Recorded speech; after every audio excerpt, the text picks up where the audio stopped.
La CPI n'exclut pas une audience par contumace contre Vladimir Poutine. La procureure adjointe Mam Dieng estime la procédure possible et utile.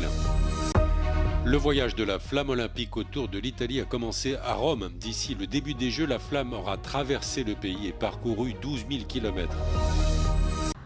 Les pourparlers de paix en Ukraine n'annulent pas le mandat d'arrêt contre Vladimir Poutine lancé par la Cour pénale internationale. Selon la procureure adjointe de la CPI, Mam Mandiang, la procédure d'une audience par contumace a déjà été testée et a prouvé son utilité. Sa collègue Najat Shamin-Khan explique que la paix n'est pas possible sans la justice. Peace and justice can march together, and many would argue that justice is not possible or peace is not possible without justice, that there must be the possibility of accountability in order for peace to be enduring, to be sustainable. So that is, I think, one of the really important discussions we heard in the context of the Rome Statute when it was being negotiated. I think it's a very important concept. Vladimir Poutine est suspecté par la CPI d'être impliqué dans des crimes de guerre commis en Ukraine. 5 autres responsables russes font l'objet de mandats d'arrêt. La CPI dépend uniquement de la collaboration des États pour arrêter les suspects. L'arrestation et le transfert de Vladimir Poutine par la Russie ou un autre État est très improbable.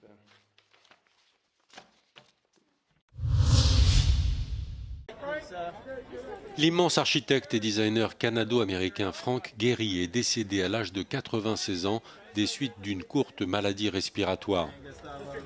Frank Owen Goldberg est né au Canada en 1929 et il a changé de nom après ses études en Californie pour se protéger de l'antisémitisme.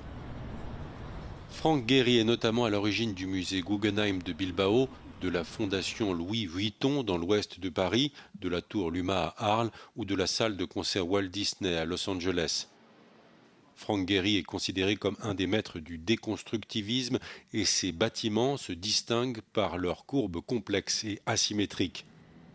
Le Premier ministre canadien Mark Carney a salué son approche révolutionnaire de l'architecture et le patron du groupe LVMH, Bernard Arnault, estime que la fondation Louis Vuitton est son plus beau chef-d'œuvre.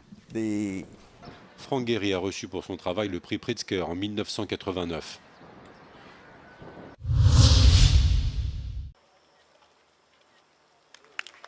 La flamme olympique a commencé son périple italien avec ses premiers relayeurs à Rome.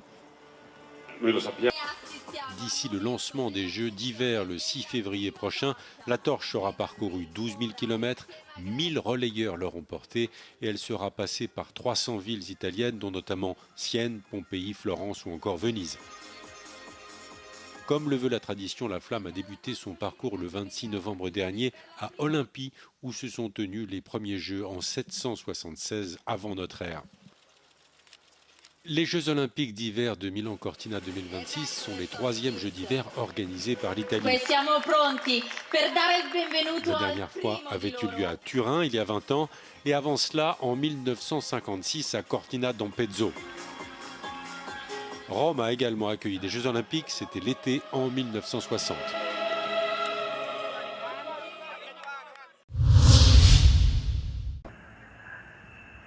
Un nombre record de 48 équipes participeront à la Coupe du monde de football dont le coup d'envoi sera donné en juin à Mexico. La FIFA a annoncé les 12 groupes comprenant 42 équipes lors d'une cérémonie au centre Kennedy de Washington. 6 des équipes participant à la Coupe du monde n'ont pas encore été déterminées et ne le seront qu'en mars prochain.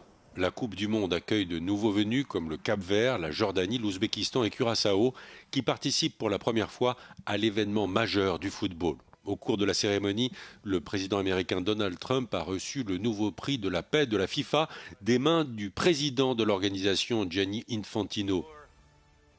Gianni Infantino a félicité Donald Trump de promouvoir la paix et l'unité dans le monde.